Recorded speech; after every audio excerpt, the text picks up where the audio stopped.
Tayo naman natin ang lagay ng panahon ngayong araw kasama si Pag-asa Weather Specialist Forecaster John Manalo. Sir John? Apo, magandang umaga po at ganoon din sa ating mga taga-subaybay. Kaninang madaling araw, 1:30 ng umaga ay lumabas na ng Philippine Area of Responsibility kung minomonitor natin na si Bagyong Juan. At sa kasalukuyan, ito ay nasa layong 365 kilometers west ng Calayan, Cagayan. Nananatili po ito na typhoon category. Ibig sabihin, malakas pa din. At kaya naman ay umaabot ito ng kaya may signal number 2 pa rin at umaabot ito ng 750 kilometers from the center. So yun yung radius niya. At signal number 2 pa rin tulad ng binanggit natin dito sa Batanes, sa Cagayan, kasamang Babuyan Islands, Apayao, Abra, Kalinga, western portion ng Mountain Province, northwestern portion ng Benguet, Ilocos Norte, Ilocos Sur, at northern portion ng La Union.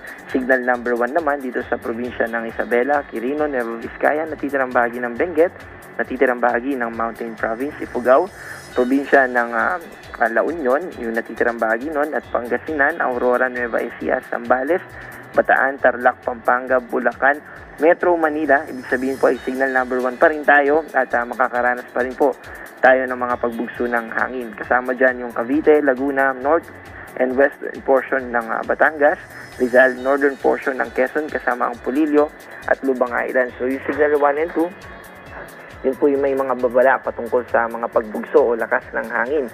Meron din tayo nakataas na weather advisory. Ito naman po yung mga lugar na makakaranas ng 50 to 100 millimeters. At pag ganito yung amount, ay posible pa rin yung mga localized floodings or flash floods or panandaliang mga pagbaha dito sa Ilocos Norte, Ilocos Sur, La Union, Benguet, and Abra. Lalo na po dito sa Benguet, no?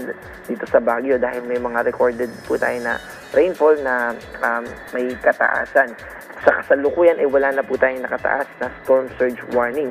Pero meron pa rin po tayong gale warning. Malaking bahagi ng Luzon pa rin na umaabot ng Occidental Mindoro yung naka-gale warning natin. Ibig sabihin, kapag tayo ay pumalaot, posible pa rin na umabot hanggang 7 meters yung mga pag-alon na posible natin na ma-encounter. At yan po yung ating update mula dito sa weather forecasting station ng Pag-asa. Alright, maraming salamat, John Manalo mula sa Pag-asa.